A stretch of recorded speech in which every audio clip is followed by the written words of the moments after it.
मध्य चारीपारा क्षेत्र निवासी दिलबर हुसैन नाम के एक व्यक्ति ने आमतली थाने में मामला दर्ज कराया है। शाहजहान मियां और उनके दो बेटे आज़ाद मियां और रज्जाक मियां ने दिलबर हुसैन को जान से मारने की धमकी दी और उन्होंने तीनों के खिलाफ मामला दर्ज कराया है। हमेशा की तरह आमतली थाने की पुलिस ने उनके खिलाफ मामला दर्ज कर उचित साक्ष्य जुटाकर उन्हें गिरफ्तार कर लिया। आमतली थाने के सेकंड ओसी सुरेश देवर्मा ने बताया कि तीनों को आज कोर्ट में पेश किया जाएगा। गतकाल के 8/5/2022 तारीखे আমরা এখানে আমতলী থানাতে মধ্য চারিপাড়ার শাহজাহান মিয়া এবং তার দুই ছেলে আজাদ মিয়া এবং রজাক মিয়া তারা তিনজনের বিরুদ্ধে ওই এলাকারই একজন দিলবার হোসেন তার বাবার নাম হল তাজু মিয়া সে অভিযোগ করেছিল শাহজাহান মিয়া আর তার দুই ছেলের বিরুদ্ধে তারা তিনজন নাকি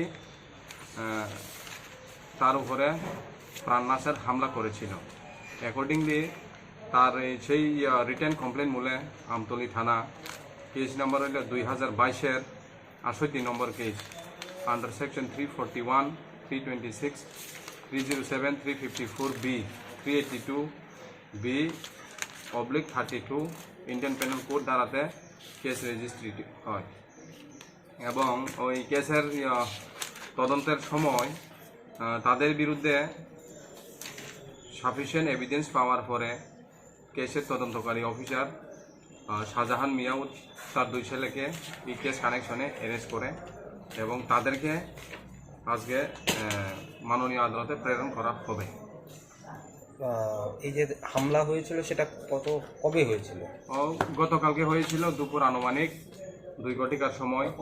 এছাড়া গতকালকের ঘটনার ঠিক 2 দিন আগেও একই ব্যক্তির উপর তারা হামলা করেছিল। এমনই অভিযোগ ছিল যে ওই দিনও তারা তারা হত্যা করার উদ্দেশ্যেই আক্রমণ করেছিল এবং ওই দিনের ঘটনার পরিপ্রেক্ষিতেও 2 দিন আগে আমাদের থানাতে এফআইআর হয়েছিল এবং ওই কেসটাও এখন তদন্ত চলছে।